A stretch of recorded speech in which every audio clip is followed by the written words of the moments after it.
Então, minha gente, vamos retornando aqui, né? Então, nós falamos sobre alguns aspectos relacionados ao período pré-natal. Agora vamos começar a falar eventos no início da vida. Então, logo quando o ser nasce, né, nos primeiros anos de vida, nós sabemos, pelos conhecimentos assim já bastante sedimentados, que essa é uma fase muito importante na vida do indivíduo, o período da infância, né? Tanto nos conhecimentos de ordem psicológica da Terra, a gente tem esse tipo de informação e mostrando que existem influências que ocorrem nesse período que deixam impressões, deixam marcas muito duradouras no indivíduo, né? Deixam a sua assinatura, vamos dizer assim, durante muito tempo. Do ponto de vista espiritual, a gente sabe disso também, né? Os espíritos, eles se referem a esse período como um período em que há uma grande plasticidade na mente, de maneira que pode ser aproveitada para se inserirem assim, impressões que vão ser importantes para aquele indivíduo ao longo de toda a vida, né? Nesse período é um período em que o espírito ele ainda não tomou posse completa do corpo, então pela fragilidade dos seus órgãos corporais, aquela reencarnação ainda não se complementou totalmente. E o espírito, ele, embora viva no corpo, ele está mais ou menos na condição daquele indivíduo como se estivesse assim, meio que sonolento, né? E nesse período da infância, as pessoas são muito suscetíveis às induções. Existe um capítulo muito bom sobre isso que está no Mecanismo da Mediunidade, que fala, né, da indução que acontece no lar. Eu esqueci o nome exato do capítulo. Centro Indutor do Lar? Não, é mais ou menos isso. Mostrando como que a vida em família, ela funciona como um forte indutor de comportamentos daquele indivíduo.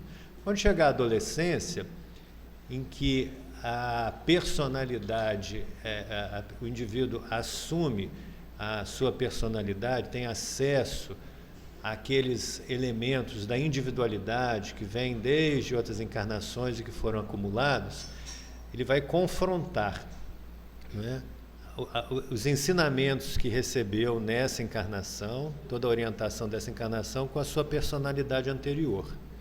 E dali desse trabalho, ele vai tentar realizar as adequações necessárias. Daí a importância do período da infância para a educação, porque é onde nós podemos dar mais elementos contributivos para que esse indivíduo possa operar as mudanças necessárias para o espírito, né? Então, nessa fase, existem alguns trabalhos muito interessantes que a gente vai usar aqui para ilustrar isso. Então é o seguinte, algumas pessoas queriam saber de que forma os cuidados maternos poderiam interferir na prole. Então fizeram um estudo com ratos, né? Que o que acontece? As ratas, como o rato é um mamífero, eles têm um comportamento de cuidar da prole. Os mamíferos têm esse comportamento, é natural. Mas, como em tudo na biologia, isso respeita uma curva normal, né?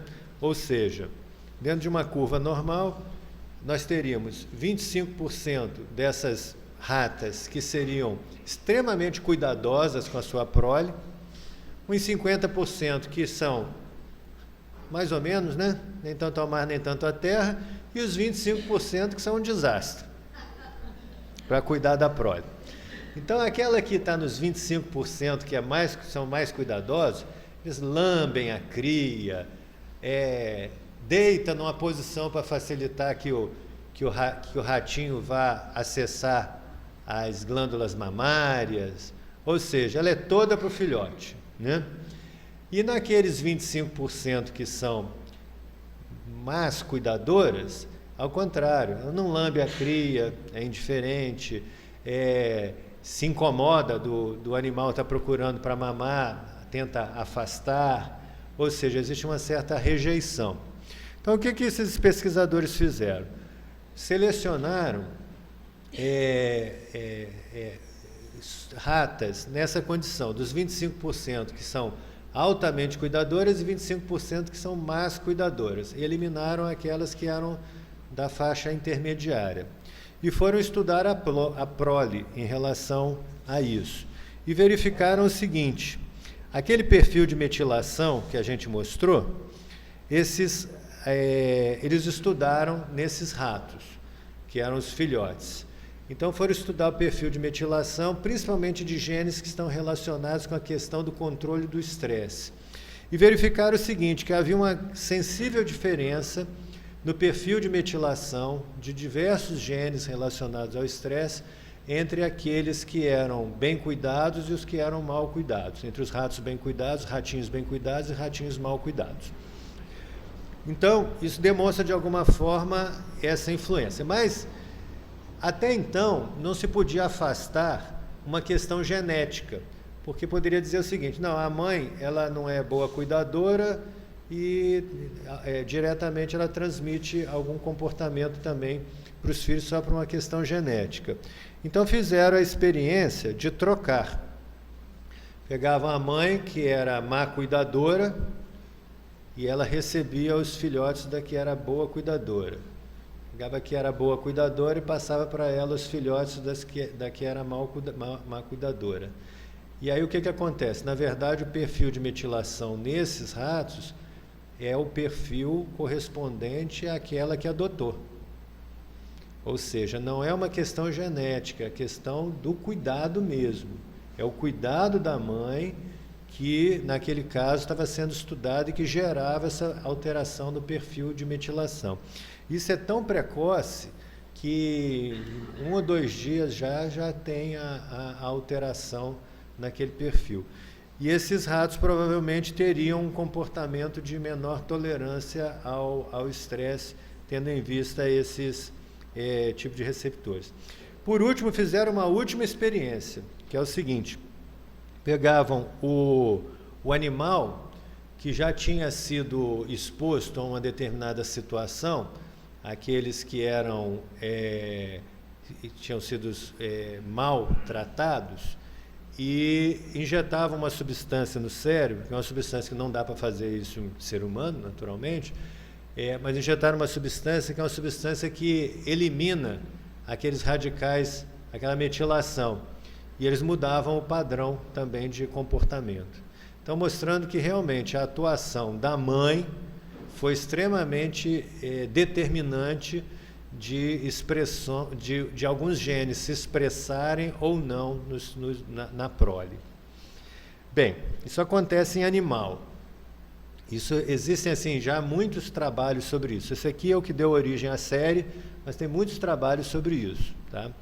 Que a gente não trouxe porque não seria repetitivo aqui, né? A gente quer trazer mais o conceito, né? Mas se alguém quiser, a gente tem até bibliografia sobre isso. Tem outros trabalhos, por exemplo, com macacos. Macacos criados pela mãe ou por uma substituta têm enormes diferenças fenotípicas.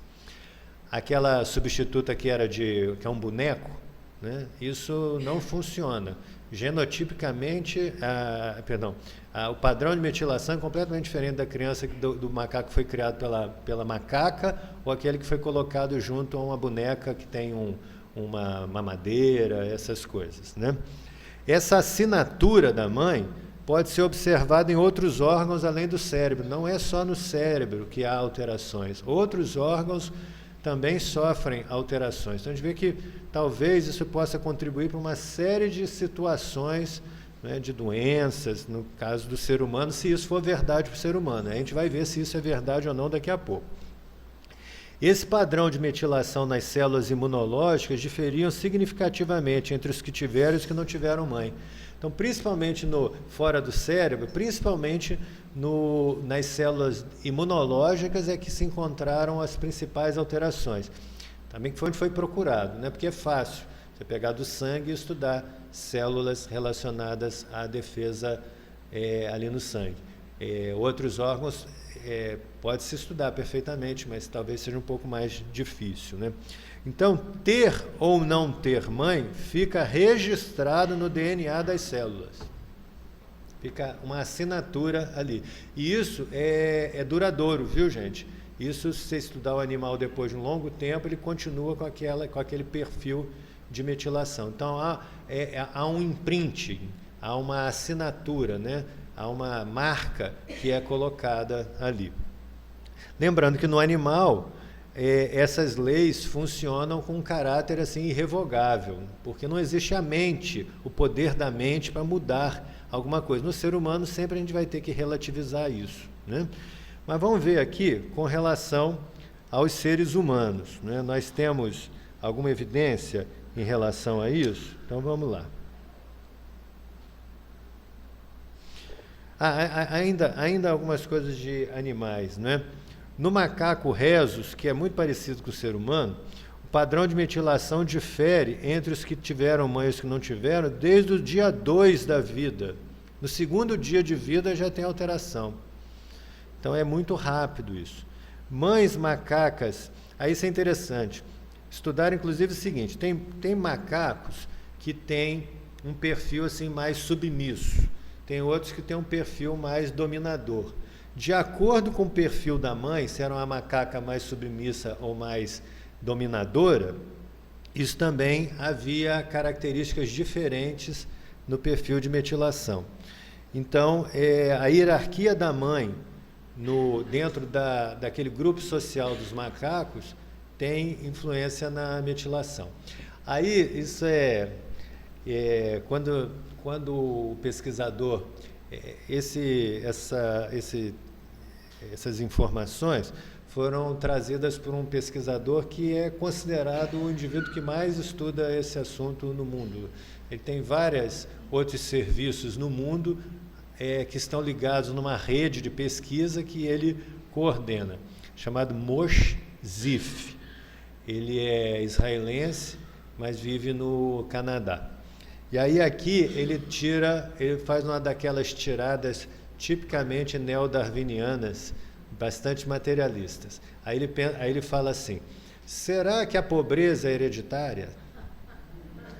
Então, por exemplo, se se os seus pais têm um perfil social de submissão, de insucesso material, isso marcaria os filhos para não terem sucesso também. E eles começam a falar sobre isso, transferindo uma coisa que é do animal diretamente para o ser humano. Isso, ele pode fazer esse tipo de inferência e pesquisar. Ele é um pesquisador.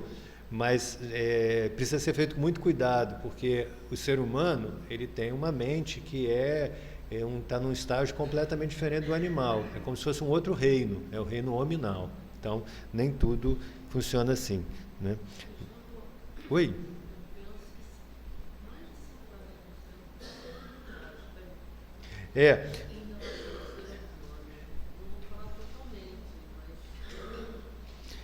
A gente tem que estudar.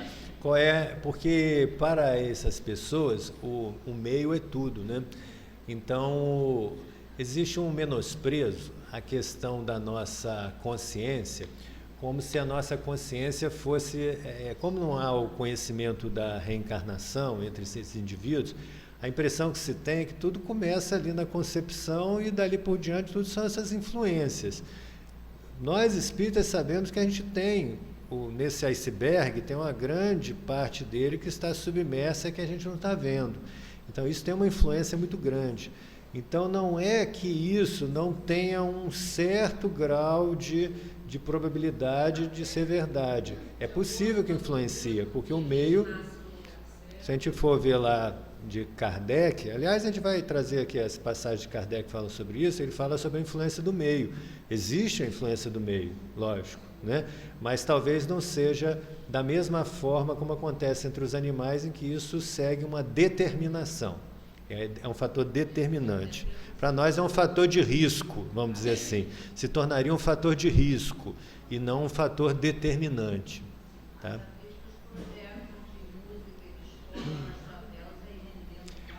Ah, que bom que você falou nisso. Que bom que você falou nisso. Isso é uma correlação com o espiritismo maravilhosa que você fez. É isso. Da grota. Não, mas muda. Não muda? Modifica, não modifica? Então vamos lá. Aí, vamos ver aqui com relação aos seres humanos. Aí foi feito um trabalho,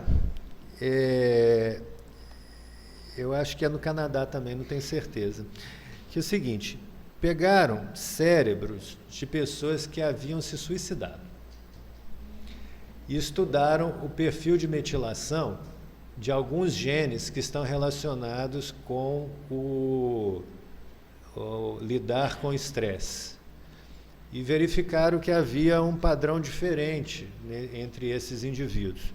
Depois eles foram remontar a história e verificaram o seguinte: aqueles que haviam se suicidado e que tinham história de abuso na fase infantil, eles tinham um perfil de metilação parecido com o daquele dos ratos que eram maltratados. Na verdade, eram praticamente os mesmos genes. Que lembra que eu falei que os animais compartilham muitos genes conosco? A diferença de um rato para a gente não é muito grande, não. Deve ser em torno de 1%. Né? Isso é para tirar qualquer orgulho da gente, né? É para acabar com qualquer motivo de orgulho, né? Eu só sou 1% mais rico do que um rato. Então, tudo bem.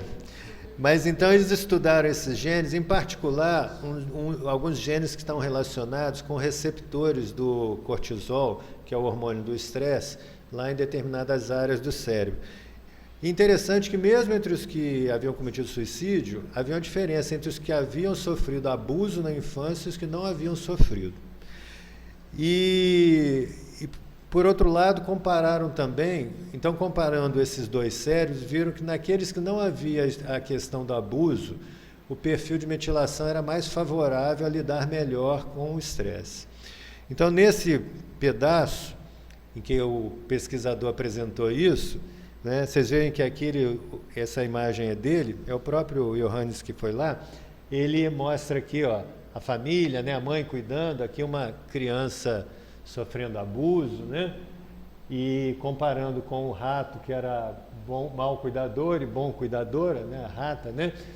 E aqui ele para e fala o seguinte, ele termina a palestra dele dizendo o seguinte: portanto, meus amigos, se eu tiver um conselho a dar para vocês, eu diria o seguinte: se necessário, trabalhem menos, ganhem menos dinheiro, mas cuidem dos seus filhos.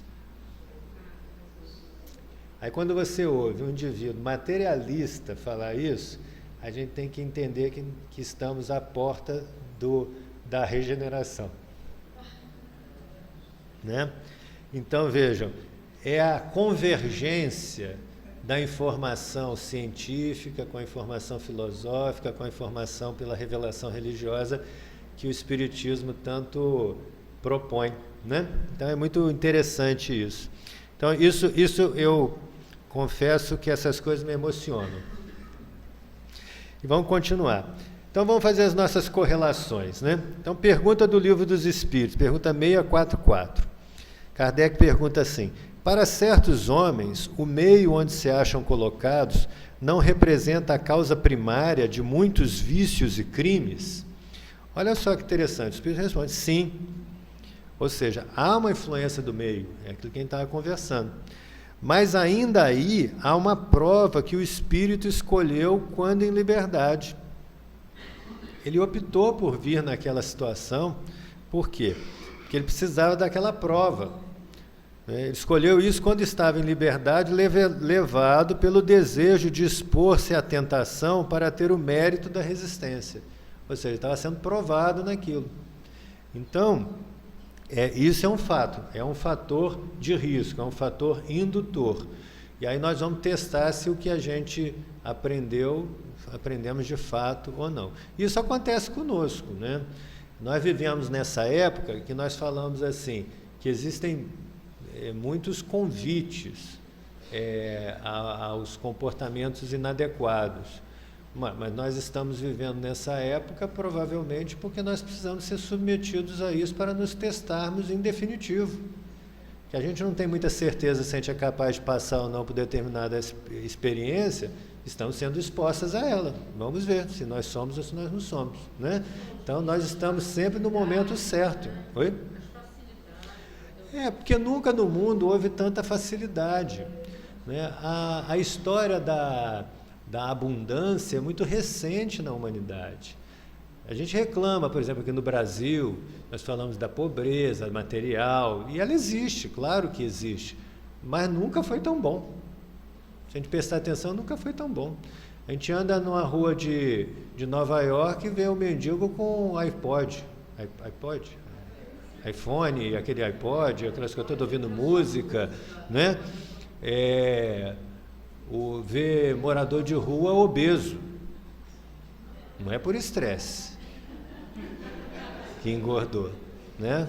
Porque em campo de concentração o estresse não faltava, não tinha gente gorda lá, né? Então não era só isso. Ou seja, nós vivemos uma época de uma abundância. Aquilo que Kardec fala, que se dividisse toda a riqueza do mundo por todo mundo, ficava todo mundo pobre, era verdade na época, hoje não é. Hoje a riqueza do mundo é suficiente para todos terem uma vida digna. Sabiam disso? A miséria poderia ser erradicada num átimo, desde que se decidisse o contrário. Possivelmente, num átimo de segundo voltava depois. Por quê? Porque não adianta só dar o dinheiro. A gente tem que mudar o indivíduo. Porque as diferenças... Exatamente. Educar em todos os sentidos. Porque exatamente a facilidade é que nos torna mais suscetíveis a cairmos na maioria dos erros. Então isso... Fala, Fernandinha. Somos 7 bilhões de indivíduos. Então, vejam só, então, assim, essa história da facilidade, ela é recente. E quando a gente vê a Europa hoje, né, por mais que passe por crise, as pessoas estão levando uma vida razoavelmente digna. Há 100 anos atrás, muitos desses países eram uma pobreza extrema. Doença graçando, fome, frio, né? A história da Europa é de quê? De guerras, de peste, matar 1/3 da população. Então, esse período de bem-estar social relativo, lógico que não é perfeito, não pensem que eu estou dizendo que está bom, não é isso, mas é recente. Então, o que acontece? É nas facilidades que normalmente nós somos testados, né? É quando as coisas estão fáceis que a gente, na maioria das vezes, escorrega, né? Porque para nós é mais difícil ter a disciplina de caminhar enquanto é luz, enquanto é dia. Quando nós estamos com tudo favorável, que é para nós adiantarmos o nosso tempo, a maioria dorme no caminho, né, para poder depois se ver numa situação constrangedora lá na frente, quando vem a noite dos sofrimentos, das lutas, né? Então, essa questão da influência no meio é uma prova que o próprio indivíduo muitas vezes solicitou, ou vem numa situação imposta, né? Mas muitas vezes nós mesmos solicitamos isso. Quando o homem se acha, de certo modo, mergulhado na atmosfera do vício, o mal não se lhe torna um arrastamento quase irresistível? Resposta dos benfeitores: arrastamento, sim, ou seja, é uma coisa que tem um papel, né, ali. Irresistível, não. Porquanto, mesmo dentro da atmosfera do vício, com grandes virtudes às vezes depara-se. São espíritos que tiveram a força de resistir e que, ao mesmo tempo, receberam a missão de exercer boa influência sobre os seus semelhantes. Ainda tem isso. Às vezes a tarefa é de influenciar positivamente aquele meio. Então, para quem não tem o conhecimento da reencarnação, é muito difícil realmente nós entendermos isso. Mas quando a gente entende que a pessoa traz já consigo os seus valores, nós não somos uma tábula rasa, então fica mais fácil nós entendermos.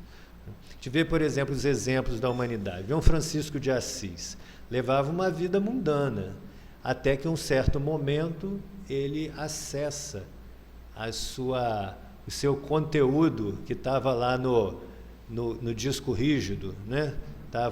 Não estava só na memória volátil, estava gravada mais profundamente. Quando ele acessa, ele fala, não é isso, a vida não é isso, eu já sei que a vida não é isso. Santo Agostinho, o próprio Paulo de Tarso, que nós vamos estudar aqui essa semana, não é? Iludido com uma série de aspectos pelo tipo de educação que recebeu, pelo excesso de facilidades que teve também, não é?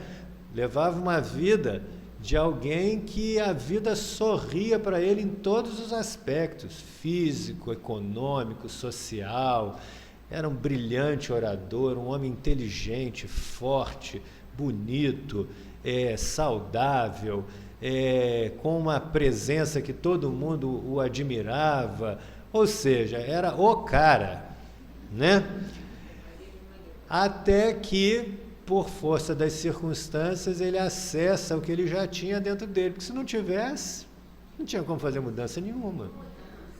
Numa encarnação não dava, né? Não dá. Então, vejam, quando a gente conhece isso, recentemente, vou até aproveitar para falar, embora seja um pouquinho fora do assunto, mas assim, o Rodrigo me falou uma coisa que eu não sabia, depois eu fui procurar e fiquei estarrecido.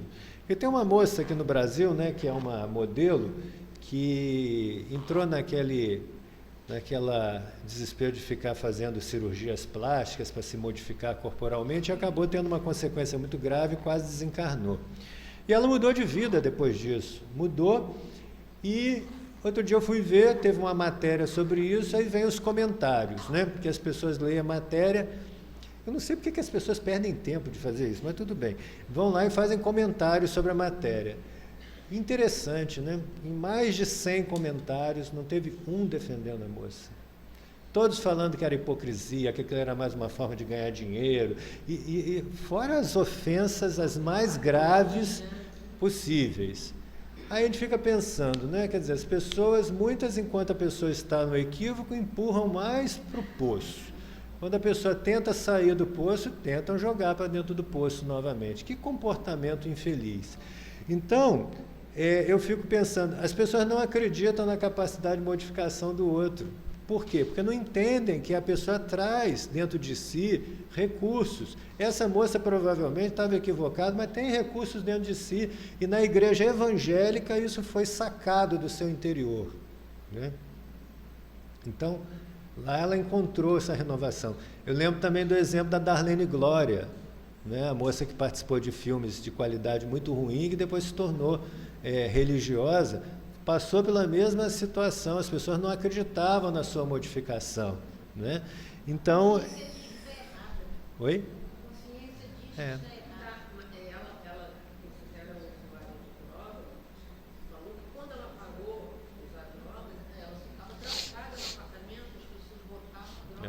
Foi demais. Você vê a determinação, quer dizer, um espírito que já traz consigo características, então é fácil da gente entender. Então esse arrastamento, embora o ambiente realmente influencie e funciona como uma prova a mais, né?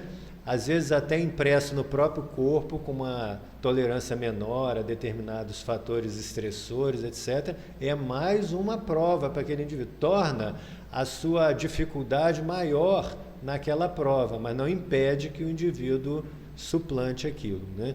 E também é um convite para que nós auxiliemos essas pessoas para que elas consigam vencer nas suas provas. Isso é que é o interessante, né? Que nós possamos nos sentir responsáveis também por ajudar, ao invés de recriminarmos tão somente, né?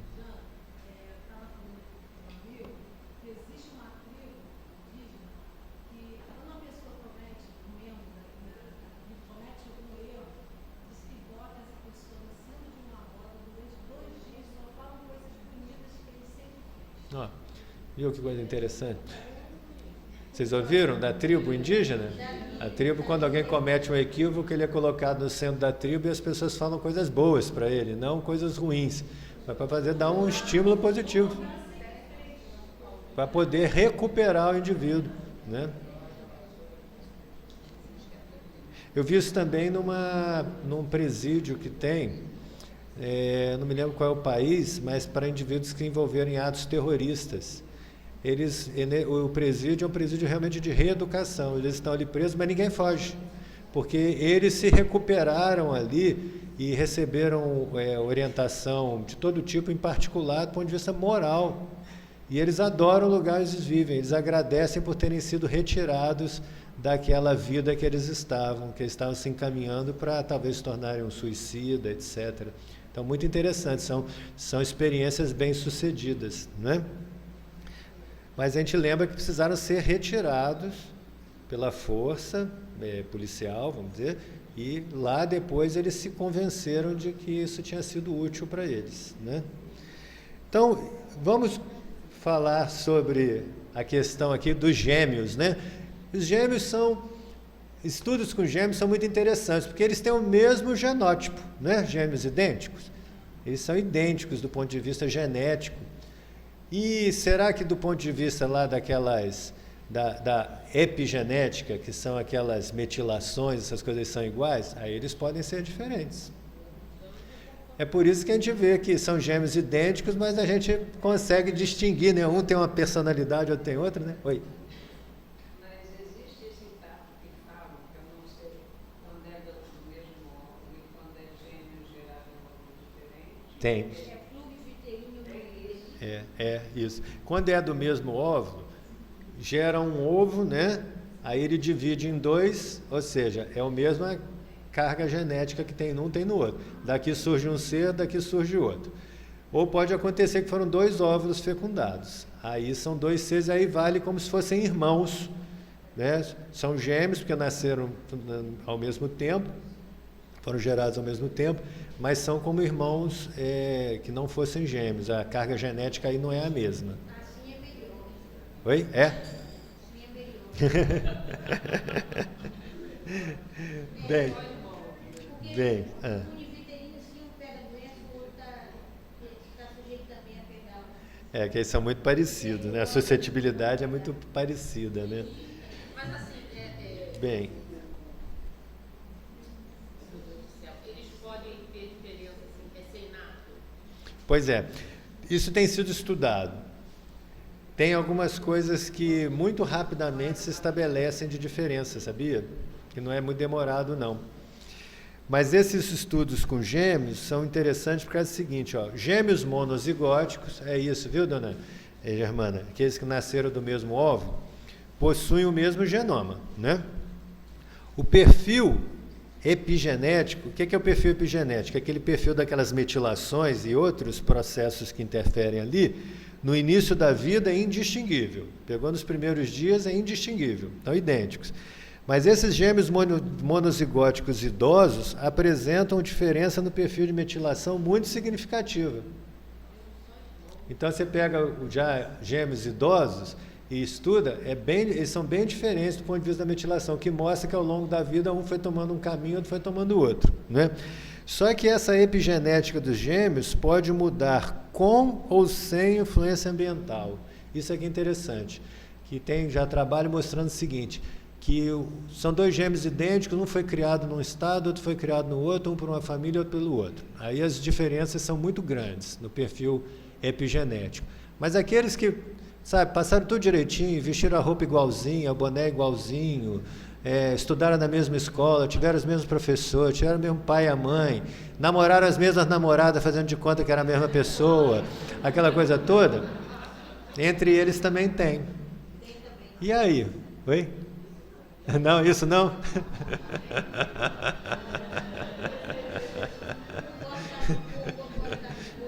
Isso é mais de gêmeo do sexo masculino.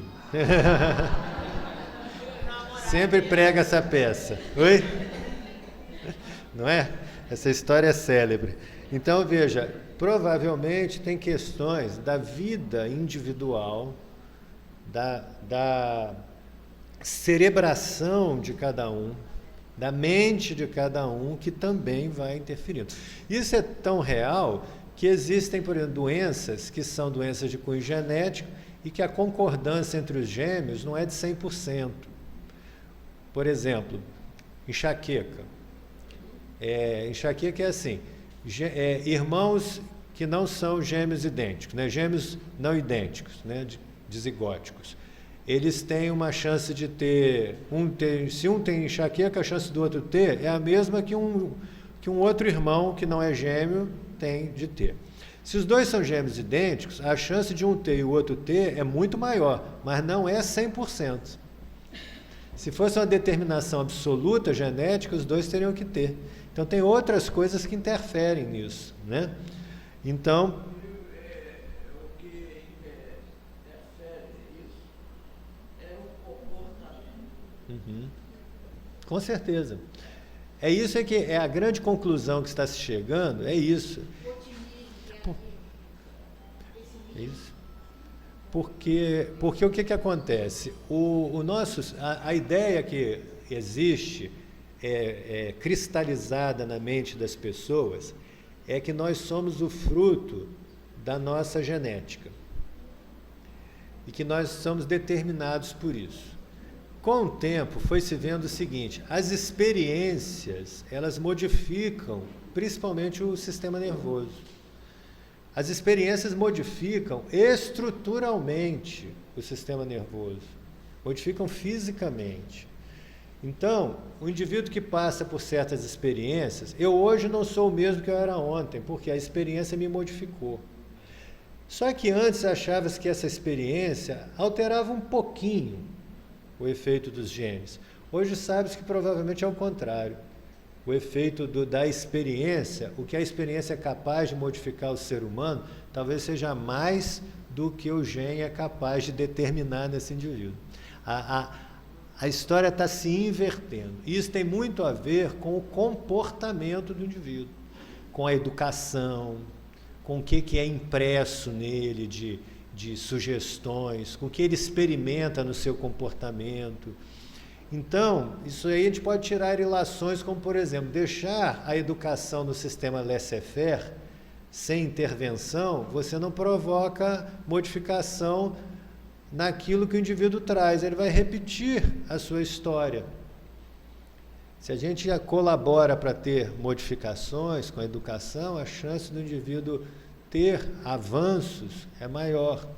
Então vejo que essas informações elas são muito importantes, porque em todas as áreas do conhecimento nós precisamos entender que nós estamos falando com seres que são biológicos e mais do que isso, que são seres espirituais, os seres humanos.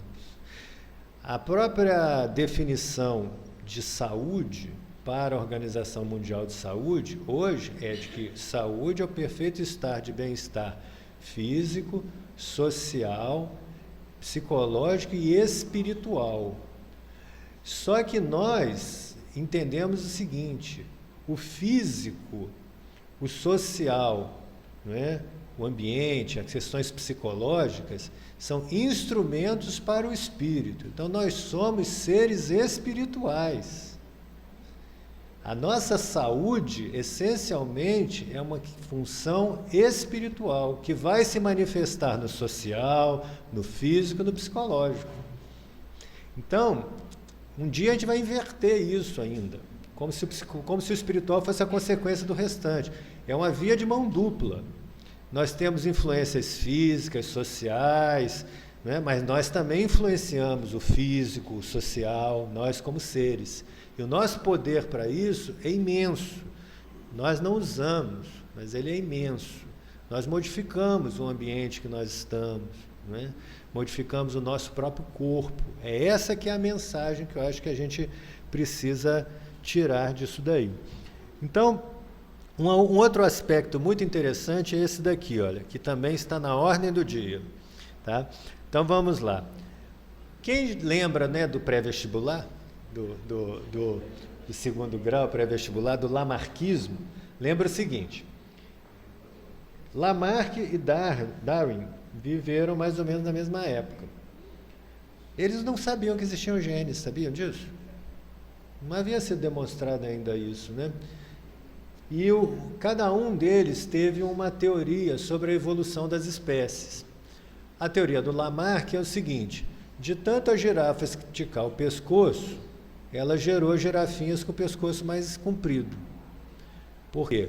Porque aquele esforço, aquele caráter, né, que foi adquirido pelos parentais, passava de alguma forma para os filhotes. A ideia do Darwin é diferente, né? Não passa. A característica adquirida por um indivíduo não passa para a sua prole. O que acontece é o seguinte: se essa característica que ele adquiriu é vantajosa, ele vai sobreviver. Então ele vai passar isso para a sua prole. O outro vai morrer, então ele não vai gerar prole. Então há uma seleção natural. A ideia do Darwin foi muito bem aceita no mundo e hoje nós vivemos um mundo totalmente darwinista, né? É uma das teorias que mais influenciaram o mundo. O próprio Darwin dizia que tinha coisas que a teoria dele não explicava, tá, gente? Isso as pessoas tiram. Esse apêndice eles tiram.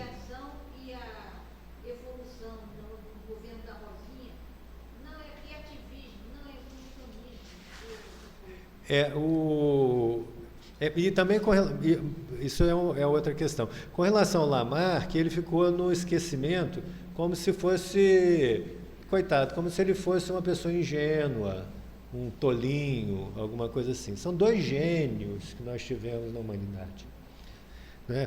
O Lamarck, então, hoje está sendo, existe um neolamarquismo surgindo. Por quê? Entra aquilo que eu falei. Qual o gene que determina que você vai ter um névus com a mesma forma do névus do pai, por exemplo? Então, isso não é explicável por essas teorias, né? Então, fizeram estudos da seguinte maneira: pegaram um ratinho, macho, que nunca tinha sido exposto a um determinado odor. Era o odor, se não me engano, de morango, uma essência de morango. Aí dava, o rato não estava interessado. Aquilo, ele não tinha uma reação nem positiva nem negativa em relação àquilo. Não tinha aversão nem atração, tá?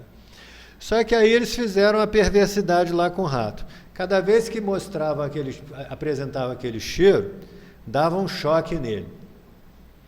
Aí ele começou a ficar invocado com aquilo, né? Até que chegava um ponto que quando apresentava o cheiro, ele já entrava em desespero. Por quê? Porque ele sabia que ele ia tomar choque. Foi um reflexo condicionado, certo?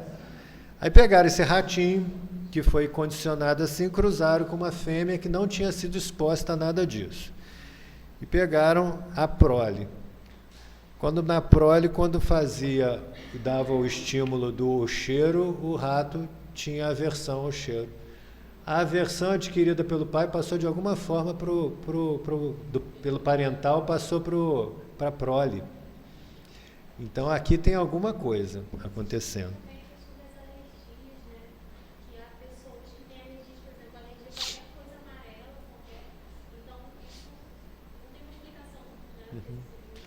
A gente começa a aplicar isso em muitas coisas, né? Traços que são adquiridos podem passar realmente. Isso hoje tem muito mais estudos sobre isso, esse aqui foi o que deu origem também, mas isso abre uma avenida para a gente entender certas coisas, né? Por exemplo, questões assim como, por exemplo, será que a gente realmente, educando uma geração, a outra geração vai ser mais propensa a um determinado caráter, por exemplo, de comportamento? Pode ser que a gente contribua para isso, né? Individualidade, nem todos conseguem captar a mesma educação. Não vai ser um fator determinante, mas poderá ser um fator contributivo, né, para uma reação positiva ou negativa. Ui, fale.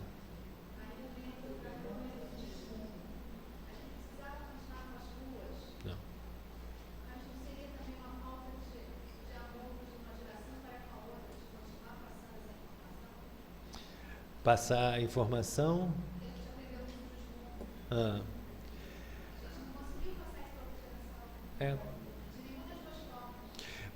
Às vezes também precisa dar continuidade, né, em várias gerações, né, para você fixar uma característica, talvez, né.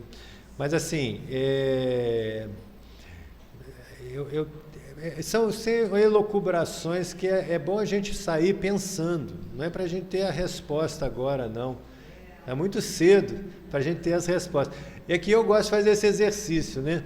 Quando eu vejo algum trabalho científico, igual quando a gente vai participar, por exemplo, de uma defesa de uma tese, alguma coisa.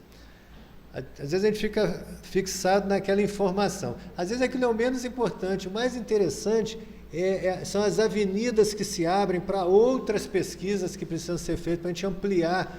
A gente às vezes não sabe nem qual é a pergunta que a gente tinha que ter feito. Aí a gente surge uma opção de perguntas. Aí nós vamos buscar as soluções para isso, né? Ui, vai.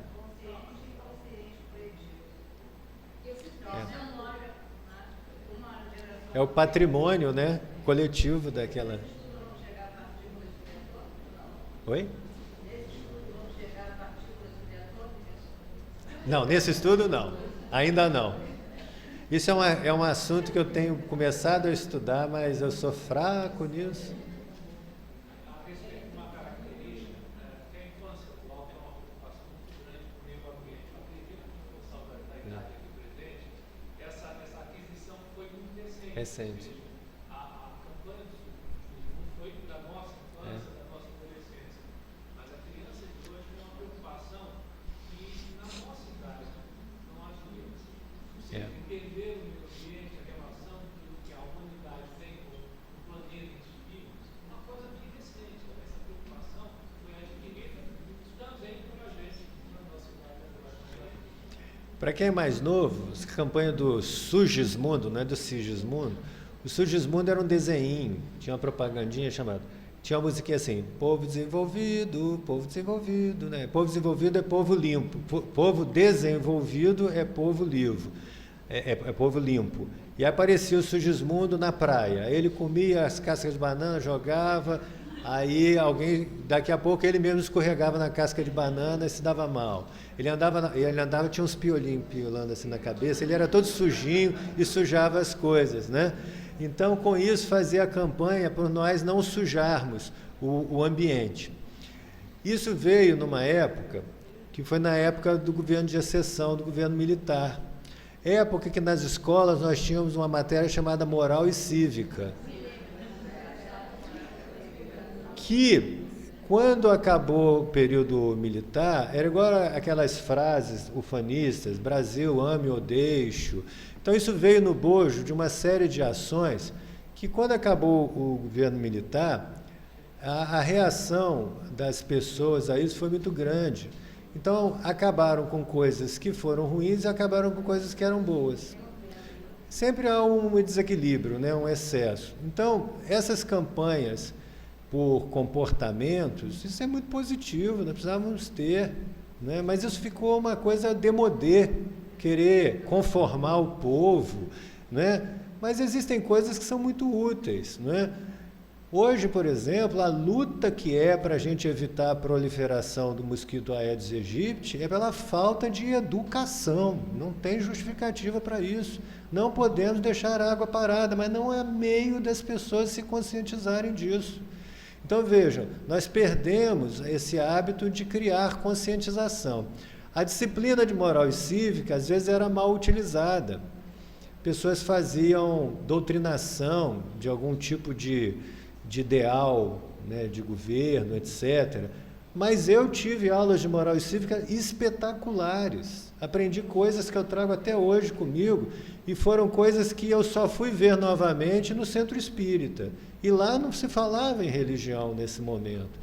Então, certos conceitos de ética, de moral que eu recebi foram muito positivos. E hoje está difícil da gente ter isso. Então, nós acabamos com coisas que tinham lá seu lado negativo, mas também tinham coisas positivas. Então, essa reação que houve talvez seja a explicação de por que não teve resultado, porque nós nos opusemos a isso voluntariamente, mas também é uma ideia. Fala, meu amigo, você ia falar.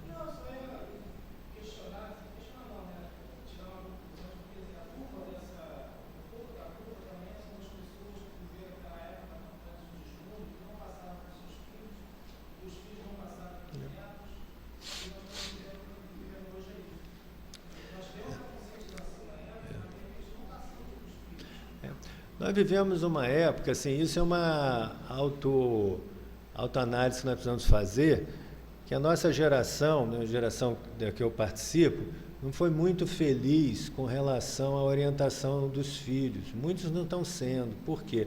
Porque estão se esquecendo da necessidade de educar realmente, de transmitir conceitos, de fazer aquele trabalho de indução. Porque essa é a função dos pais. O pai é para ser amigo, não é para ser um amigo do filho. Porque amigo ele tem vários, mas pai ele só tem você. Você tem que fazer a função de pai e de mãe. E a função de pai e de mãe é uma função espinhosa. Não tem só flores para a gente colher. Nós temos também dificuldades. Então, nós abrimos mão das dificuldades que são inerentes a essa tarefa e queremos só ter as coisas boas, que é vestir a mesma roupa do filho, participar da mesma boate que o filho vai, etc. Não está sendo pai, está sendo um colega. E aí está faltando, né? Então, o que acontece? A natureza tem os seus meios de sustar os abusos. Se a gente abusa contra o planeta, ele responde para a gente com catástrofes. Se a gente abusa contra a economia, a gente tem uma crise econômica. Se a gente abusa nesse sentido, nós vamos sofrer as consequências sociais disso. Aí vamos aprender e vamos modificar. Então, Deus age dessa maneira, né? Bem, podemos continuar? Você ia falar alguma coisa? Não? Tá tudo bem? Esse pessoal de torcida organizada que briga, mata, não é possível que todos os pais ensinaram a violência ou não educaram, né? Deve ser deles mesmos. Brigam, matam, até caso de morte mesmo, brigam até entre si. Mas tem alguns que poderiam estar ali que os pais conseguiram tirar. Então, assim, é que a gente vê uma fotografia sempre um instantâneo. A gente não sabe o que aconteceu antes, o que vai acontecer depois. Mas se a gente for fazer uma análise mais bem feita, nós vamos encontrar todos esses elementos que nós estamos falando aqui. Pessoas que, apesar de receberem a educação adequada, as suas características muito marcantes do espírito prevaleceram. Pessoas que tinham características que aquilo foi atenuado e que nem chegou a participar de nada disso. Gente que foi participar, depois despertou que aquilo não era bom e saiu. Nós vamos ver todos esses fatos acontecerem ali, comprovando, né, essas observações que vão se acumulando. Então, vamos passar aqui adiante. Travou aqui, peraí. Então, vamos fazer as nossas correlações. Então, isso do lamarquismo tem um certo apoio dos espíritos, viu? Então, eu gosto muito dessa página do Emmanuel, de Fonte Viva, a oração do justo. Ele diz assim: a oração feita por um justo pode muito em seus efeitos. Isso é de uma epístola de Tiago, que aliás são epístolas belíssimas, né? Aí ele diz assim, Emmanuel: considerando as ondas do desejo em sua força vital, quer dizer, o desejo tem uma força sobre a vida, todo impulso e todo anseio constituem também orações que partem da natureza. O verme que se arrasta com dificuldade, no fundo, está rogando, está orando por recursos de locomoção mais fácil. Ele está se preparando para ganhar pernas. Olha que coisa interessante. Isso é lógico que é uma linguagem assim, figurada, mas que traz uma verdade incluída aí muito grande. Então, o esforço realmente prepara o indivíduo para uma aquisição. De certa maneira, é o que o lamarquismo pregava. Então, do ponto de vista espiritual, lá no plano espiritual isso acontece, né? Então, as modificações nossas, por exemplo, humanas, vão acontecendo muito em função disso. Isso aqui que eu vou mostrar tem uma intenção, tá? Mas vocês vão entender qual é a intenção, que é o seguinte: esse aí que é o Moshe Zif, que é o tal do pesquisador israelense que mora lá no Canadá. Ele mostrou o seguinte, que algumas características, quando a mãe é exposta durante a gravidez, aquilo passa pode passar para uma geração e depois essa mesma modificação não se manter. Ela pode não se perpetuar. Há outras situações em que se perpetua durante algumas gerações e se extingue, e outras que são permanentes. E ele fez um trabalho lá muito interessante, que ele mostra o seguinte: na verdade, essas alterações epigenéticas que são transferidas de uma geração para outra vão pelo espermatozoide. Ou pelo menos, pode ser que exista também lá no óvulo, mas ele conseguiu mostrar que existia no espermatozoide. No próprio espermatozoide, o gene que está ali já sofre algumas modificações, né? Então, na verdade, era isso que eu queria mostrar aqui. Aí, vamos voltar ao caso da reencarnação do Sigismundo. Quem já leu o livro Missionário da Luz, lembra o seguinte: o Sigismundo, junto com o pai e com a futura mãe, né? Caramba, esqueci o nome dos pais. Raquel e Adelino, isso mesmo. Antes de reencarnar, eles tinham combinado tudinho. Ó, vocês vão na frente, eu vou atrás, vou nascer como filho de vocês, porque a gente precisa ajustar as contas da gente. Eles não estavam muito bem ajustados entre eles, não. Só que quando chegou aqui, chegou a época do Sigismundo reencarnar, é triste, do Sigismundo reencarnar, e quando ele se aproxima, o Adelino, ele começa a rejeitar. Eles eram inimigos. Ele começa a rejeitar. Quando o Sigismundo aparecia para ele em sonho, ele o via como um malfeitor, tinha horror a ele, fugia, não aceitava de jeito nenhum. Aí, o que acontece? O Sigismundo fica muito triste com isso e vai procurar a ajuda do Alexandre, que era um benfeitor. E aí eles fazem um trabalho de aproximação daqueles dois. Desdobram o Adelino, ele vai encontrar o Sigismundo, eles vão fazer um processo lá para ele poder entender que, na verdade, aquele era um ente conhecido dele, que precisava reencarnar por ele, e aí ele passa a ter aceitação, e depois dessa aceitação é feito o processo da reencarnação do Sigismundo. Aí, isso gera uma dúvida na cabeça do André Luiz. Por que tanta coisa para fazer o indivíduo reencarnar? Não podia fazer ele reencarnar assim, sem mesmo o pai querer, porque afinal de contas ele tinha se comprometido? Aí a explicação do Alexandre é a seguinte: assim ele estava falando sobre outras coisas, ele diz, assim a mente humana, dela se originam as forças equilibrantes e restauradoras para os trilhões de células do organismo físico. Ou seja, tem uma força que é sustentadora dessas células. Mas quando é perturbada, emite raios magnéticos de alto poder destrutivo para as comunidades celulares que a servem. Então nós temos um poder de autodestruição grande. Aí ele diz assim: o pensamento envenenado de Adelino, que era o pai, destruía a substância da hereditariedade, intoxicando a cromatina dentro da própria bolsa seminal. Lembra que eu falei? Cromatina, onde estão ali aqueles cromossomas todos? O tipo de pensamento dele, envenenado, destruía essa substância ou intoxicava a cromatina. O que é intoxicar a cromatina?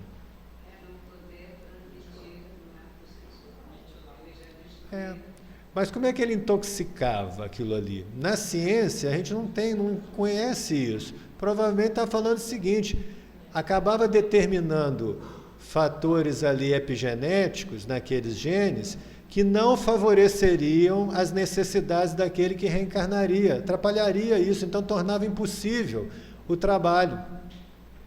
Modificava, vamos dizer assim, pode ser por outros mecanismos, mas vamos dizer, poderia ser por uma metilação, alterava a metilação, como aqui, a gente vê que experiências de guerra alteram a metilação nos espermatozoides daquelas pessoas que sofreram isso.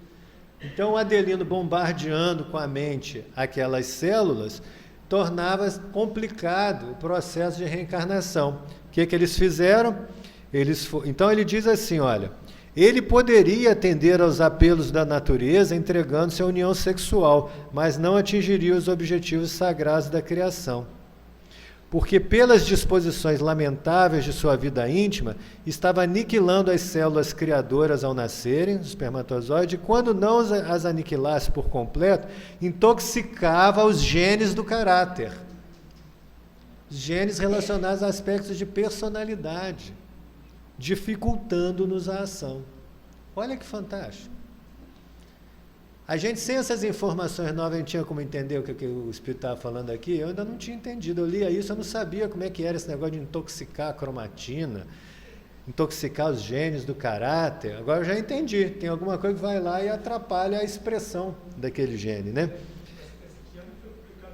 Oi? Isso é o mais fantástico, porque isso aí, Missionários da Luz, é de que ano? Oi? 40 e pouco, né? 1940 e pouco. Muito interessante, né? Isso aqui é outra coisa interessante, que é o seguinte, só para a gente...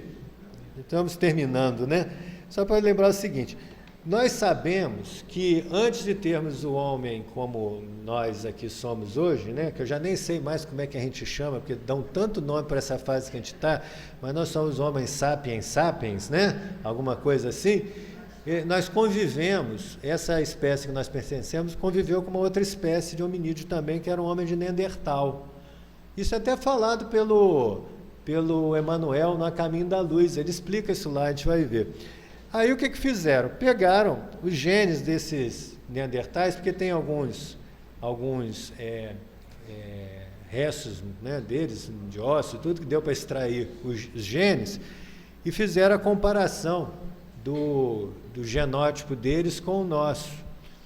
É muito parecido, sabia? Muito parecido. Na verdade, as principais modificações foram de natureza epigenéticas. Foi a mudança no padrão de expressão ou não de determinados genes. Na verdade, nós somos geneticamente muito parecidos, mas nós temos determinados genes que são expressos, que neles se expressavam em poucos indivíduos, nós temos essa expressão maior, e outros em que aconteceu o contrário. Tanto que foram demonstrar que tem mais ou menos 15%, acho que é 15%, de europeus que são neandertais, na verdade, geneticamente são neandertais. Eles têm um perfil muito mais parecido com o do neandertal do que do... Aqui no Brasil não fizeram esse estudo, né? É muito interessante isso. Então vejam como que esse processo é capaz de promover modificações grandes no corpo. O Neandertal, eu tive uma vez num museu e que mostrava assim, tinha uma réplica baseado nos fósseis, nos ossos que foram encontrados, aqueles achados lá, né, de escavações arqueológicas, fizeram uma reconstituição do homem de Neandertal e colocaram um homem que havia convivido com ele na época, do Homo sapiens, e realmente a diferença é muito grande.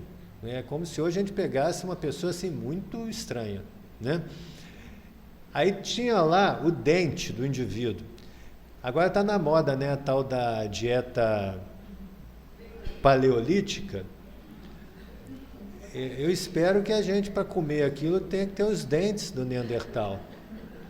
Então, dieta paleolítica para a gente não deve dar certo, não, porque o dente, o molar do Neandertal era 6 vezes maior do que o nosso. Ele pegava uma noz, botava no dente. Hoje a gente precisa botar na porta, né, para quebrar a noz, imagina. Então, ele quebrava com dente aquilo. Hoje, se a gente fizer isso, quebra a mandíbula da gente, a noz está inteira. Então, veja, tinha um amó ali na coisa. Veja as modificações, só que, na verdade, somos o mesmo ser do ponto de vista genético. Isso mostra o que pode acontecer daqui para frente. Nós podemos modificar grandemente. Isso que vem acontecendo, por exemplo, é difícil explicar a longevidade do homem na atualidade. Não dá para explicar só com antibiótico, não, gente. Porque a população, a expectativa de vida está aumentando em todas as populações, mesmo naquelas que não têm acesso a tantos benefícios, né, da modernidade. Então, isso é uma tendência natural do mundo a ter um aumento da longevidade. Podem ser mudanças que estão acontecendo nesses mecanismos. O trabalho mais leve, gente. Oi? O trabalho mais leve que o homem faz. Pode ser. Pode ser. Não tem que casar, não tem que... Mas, por outro lado, a pessoa está mais exposta, por exemplo, a mais elementos assim nocivos, né? Então é difícil, os cientistas não sabem explicar muito bem. A resposta mais fácil é dizer que foi um antibiótico, que foram os recursos da medicina, etc. Então a gente diz assim, no Brasil as pessoas estão aumentando a expectativa de vida porque tem mais acesso aos recursos, né? Mas, por exemplo, doenças que são causadoras de morte precoce com o tempo, né? As doenças, os fatores de risco cardiovascular, hipertensão, diabetes, colesterol alto, coisas dessa natureza. Muita gente usa remédio, então eu diria, é o uso dos remédios que está evitando. Mas vocês sabem, pelas estatísticas, quantos por cento das pessoas que usam os remédios estão realmente controlados? 20%. 20% das pessoas que tomam remédio, isso no mundo, né? Que tomam remédio para hipertensão estão realmente controlados da hipertensão. 20% dos que tomam remédio para colesterol estão realmente controlados. Diabetes, eu não vou nem tocar nesse assunto, que o diabético é mais difícil ainda de controlar. Então, na verdade, a gente não atinge o alvo para a maioria dos pacientes. Ele toma o remédio no dia que vai no médico, né? Tem muita gente que age assim. Então, assim, na verdade, não se acredita muito que seja só por causa disso. Existe uma tendência natural ao aumento da expectativa de vida. Até porque os laboratórios também não têm envelhecimento, né? Mas isso também existem coisas em que provavelmente isso realmente se aplica, né? Depende, o interesse muda. Às vezes as análises são no sentido assim, por exemplo, quem descobriu uma cura, por exemplo, para doença de Alzheimer, ele não precisa manter a pessoa com a doença, não tem doença de Alzheimer mundo suficiente para enriquecer qualquer laboratório.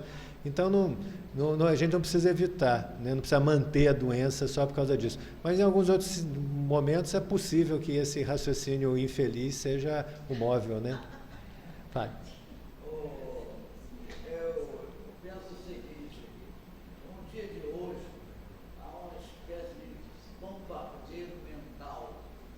Isso. A pessoa não pode resolver isso aí a de remédio. Uhum. É um comportamento nosso que contribui para isso. Com certeza.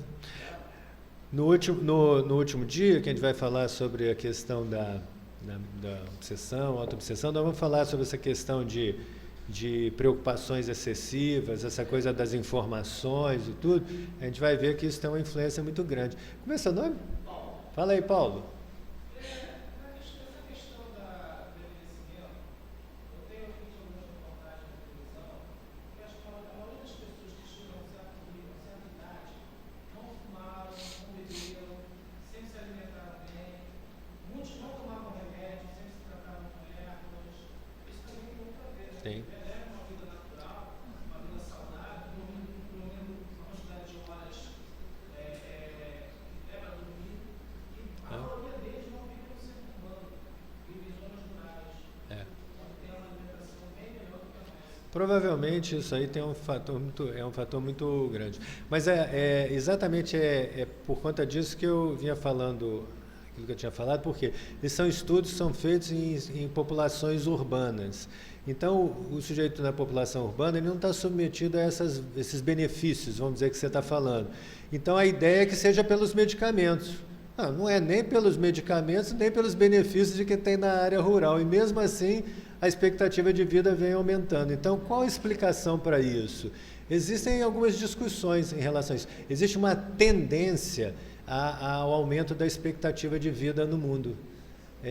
Isso é explicado de 1000 formas diferentes. Quando tem muitas explicações, provavelmente nenhuma delas é isoladamente satisfatória. Vai precisar juntar tudo isso, ou tem algum fator novo que a gente não está sabendo e que a gente vai descobrir.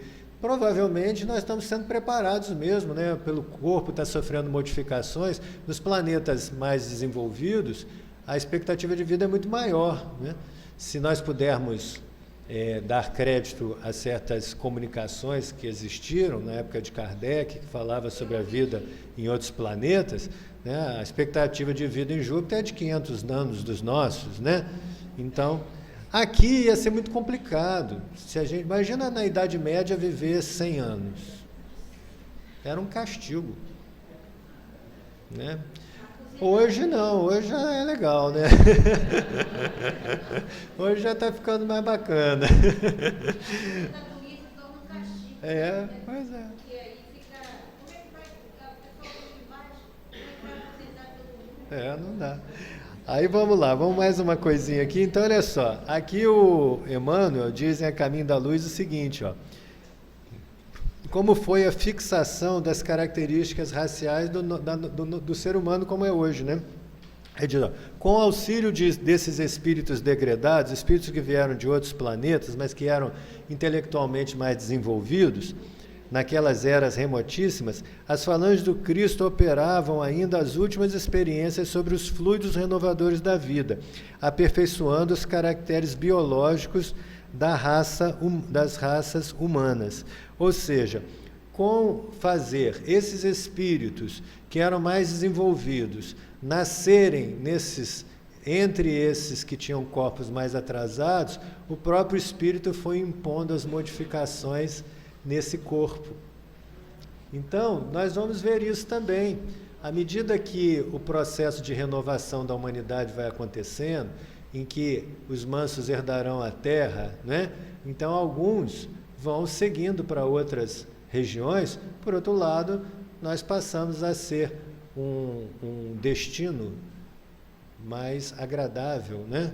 A outros espíritos em condição superior, que vão reencarnar aqui, trazendo as suas características marcadas em si, e que vão colaborar para impulsionar ainda mais o progresso do nosso corpo material. Então isso é muito interessante, né? Isso acontece dentro de um tempo que não é um tempo assim muito rápido, mas vai acontecer. Fale, Fernandinha. Tem um pouco de anarquismo, Tem um pouco de darwinismo. Exatamente. Quer dizer, parece que o caminho é um pouco de cada ideia. É genético, é epigenético, é espiritual, né? Como se a gente fosse bem rigoroso, tem até um pouco de criacionismo, né? Porque o criacionismo radical está errado, com certeza. Mas assim, quando nós vemos a questão do elo perdido que existe entre o homem e o hominídeo mais superior, foram processos que aconteceram no mundo espiritual, modificações que aconteceram no perispírito. E quando aquele ser foi colocado para nascer de uma outra espécie, gerou uma outra espécie ali, né? Então, é um processo de modificação determinado pelas características da mente que está reencarnando. Nós não vamos encontrar esse elo perdido, porque esse elo perdido não existe. Ele não está aqui. Ele está no mundo espiritual. Foram os processos de modificações sofridos no perispírito lá no mundo espiritual. Então, nós vemos que, no final das contas, todas essas teorias têm o seu quê de razão, tem o quê de exagero, né? E nós juntamos isso tudo, e a doutrina espírita é muito boa para oferecer essa oportunidade de conjugar tudo isso. Então eu queria dizer para vocês assim que para mim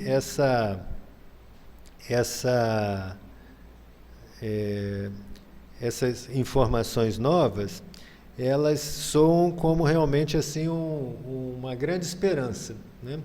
De que nós possamos, então, com base nessas informações, atuarmos de forma mais eficaz para as modificações necessárias na humanidade. Esse conhecimento é muito importante, porque antes nós tateávamos assim em impressões, em falas que tinham um quê de filosófico, religioso, mas isso... Nós vivemos num mundo que é muito dependente da informação científica. Então, termos essas informações que nos abalizam, né? Balizam para nós podermos agir, é muito bom. A gente age com muita segurança, com muita certeza, e nós podemos ampliar isso nos conceitos com relação à educação, por exemplo, né?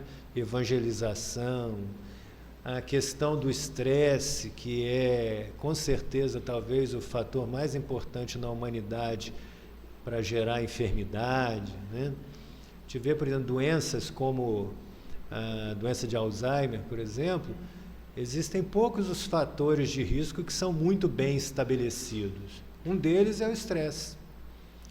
Então, a pessoa que tem uma vida de estresse, ela tem mais chance de desenvolver doença de Alzheimer do que os que têm um baixo índice de estresse. Não quer dizer que seja um fator determinante, mas é um fator de risco ou um fator de proteção, né? Então, isso são coisas que a gente precisa aprender a lidar com isso. Talvez por isso, talvez não, com certeza por isso, que no Espiritismo existem muitas informações que fazem até um pouco assim de fronteira com o que a gente chama de autoajuda, né? Às vezes as pessoas até confundem Espiritismo com autoajuda. O Espiritismo é mais consistente do que essas informações que nós temos de autoajuda, mas que não tenhamos dúvida de que promove a autoajuda, né? É por isso que espíritos como Joana de Ângeles se dedica muito a falar das questões de ordem psicológica. Por quê? Porque nós precisamos ter esse conhecimento para nós aproveitarmos isso de maneira produtiva para nós, isso delinear as nossas ações daqui por diante. Isso é muito interessante. Então, cada espírito, desses grandes espíritos que são responsáveis por grandes programas espirituais, eles têm diferenças entre eles. Por exemplo, a gente pega um Emmanuel tem uma linha, ele tem um projeto, ele tem um programa, os projetos foram juntados naquele programa, ele tem um programa de evangelização. É um exímio evangelizador, né? É um evangelizador fascinante, né? Outros espíritos igualmente evoluídos, como Joana de Ângeles, fazem também o trabalho de evangelização, mas em moldes diferentes. Por quê? Apesar de serem espíritos elevados, eles têm individualidade, como nós também temos. Um pensa num aspecto, quer desenvolver aquele lado, outro pensa no outro. E isso é que é o interessante, né? E nós vemos, no caso da Joana de Ângeles, uma preocupação com essa questão da psicológica. A gente vê, por exemplo, o Emmanuel também aborda muito a questão mental, mas num plano diferente. O Emmanuel evita até usar a terminologia atual. Ele fala numa terminologia que, às vezes, se ele não prestar atenção, a gente nem entende muito bem o que ele quer dizer, porque ele não usa muito a terminologia técnica nossa, humana. Por quê? Ele não está querendo entrar nos sistemas humanos. Joana de Ângeles usa um outro recurso, ela entra nisso. Por quê? Porque ela quer realmente que nós entendamos de acordo com a nossa capacidade de entendimento, com o nosso conhecimento, para colocarmos aquilo em prática por um outro meio. Então, vejam, somando tudo isso, nós temos um material maravilhoso nas nossas mãos para podermos operar tudo isso que nós precisamos, né? Então, minha gente, eu quero agradecer por essa oportunidade. Quero dizer que, para mim, é um motivo de muita alegria ver num dia de carnaval, né, em que nós estamos assim relaxados, não temos compromisso de trabalho hoje, né, nem nos deixam, se a gente quiser, né, estarmos aqui conversando sobre esses assuntos que eu tenho uma impressão que são assuntos que nos fazem assim sair da nossa craveira comum, né, do nosso dia a dia, colocar o pensamento nas coisas superiores, né? A gente tem uma noção da amplitude da obra divina muito grande quando nós estudamos tudo isso. E isso é um orifício que abriram que a gente está olhando assim por ele, né? Existem muito mais coisas do que isso para a gente aprender. Imagine o que a gente não vai se deslumbrar à medida que conseguirmos conhecer essas verdades, né? Então, isso é muito importante, porque com isso nós começamos a adquirir prazeres mais espirituais, né? Nós começamos a mudar um pouco o seletor lá da nossa mente, saindo daquela vida muito fisiológica e começando a ter um pouco mais de vida mental, né? O Calderari, no Mundo Maior, ele fala, mais de uma vez nisso, que nós precisamos desenvolver a vida mental. Nós vivemos muito para o nosso fisiológico, né? Os nossos achaques físicos, eles nos subjugam, né? Se a gente está com uma dor no pé, aquilo nos retira completamente da nossa vida espiritual, né? Então, que nós busquemos isso, e esses dias vão ser dias muito bons para isso, para nós deixarmos um pouco o mundo, né? Não interessa muito para a gente, hoje mais, né? Saber quem é que foi eleita para ser a rainha da bateria da escola tal assim, né?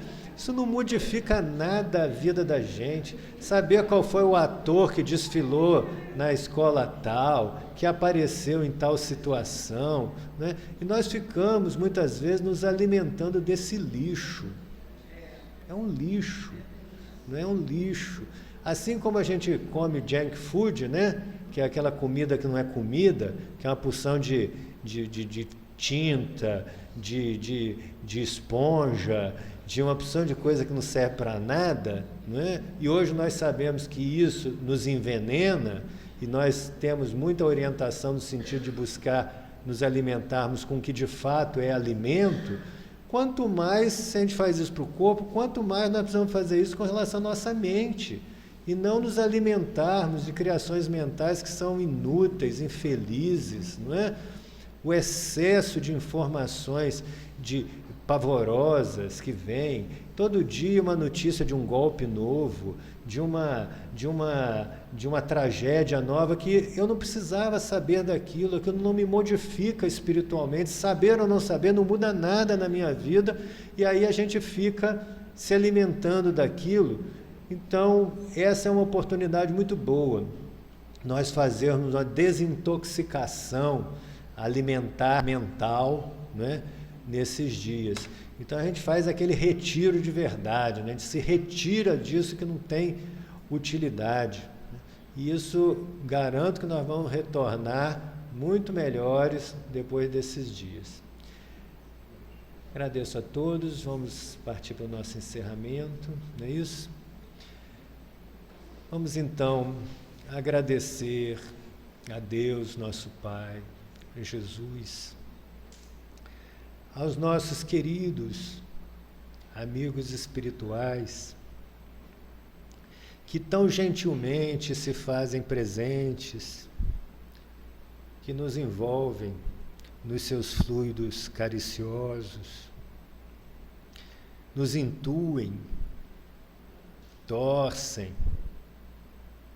ardentemente para que possamos compreender as questões do mundo espiritual como eles, que já participam em loco de tudo isso, conseguem compreender. Que possamos, Senhor, ampliar a nossa capacidade de diálogo com esses benfeitores que tentam nos esclarecer. Que possamos colocar as nossas mentes em condição de assimilarmos essas mensagens que constantemente vêm até nós. E nesse momento do mundo, em que vemos que a bondade divina proporciona que mesmo através dos homens materialistas, a ciência venha confirmar esses conceitos que temos trazido há tanto tempo, Senhor. Queremos agradecer uma vez mais, porque nos fortalece nos nossos propósitos, nos dá as diretrizes seguras de como nos comportarmos, nos permite o diálogo em línguas diversas com os amigos que nos cercam.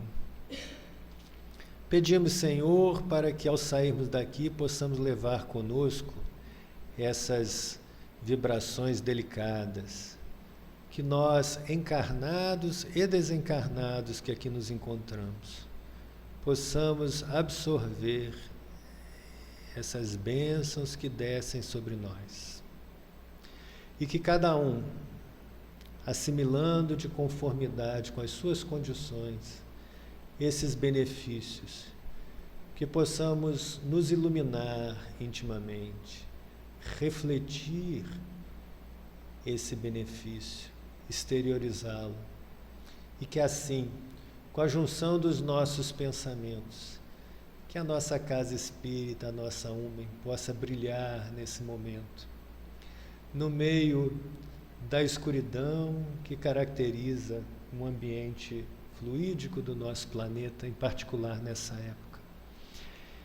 E que esse brilho, Senhor, possa ser visto, possa chamar a atenção daqueles espíritos que se encontram nas imediações, para que busquem também o auxílio que aqui temos recebido. Possamos abrir as portas a esses irmãos necessitados de esclarecimento, necessitados de se dessedentarem com a água viva que só Jesus tem para nos oferecer. Aquela água que, uma vez sendo ingerida, jamais teremos sede, porque teremos os nossos desejos satisfeitos. Despede-nos, Senhor, na Tua paz, a cada um de nós. As nossas palavras são insuficientes para expressarem o nosso agradecimento. Muito obrigado.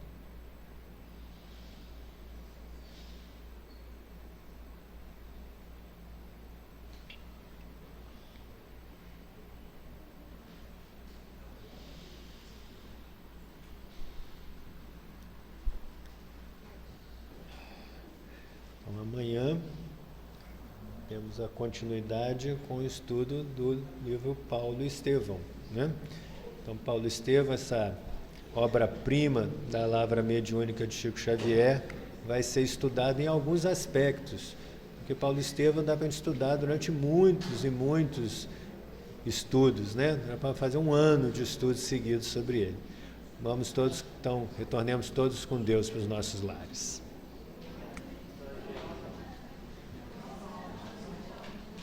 Ai, ai.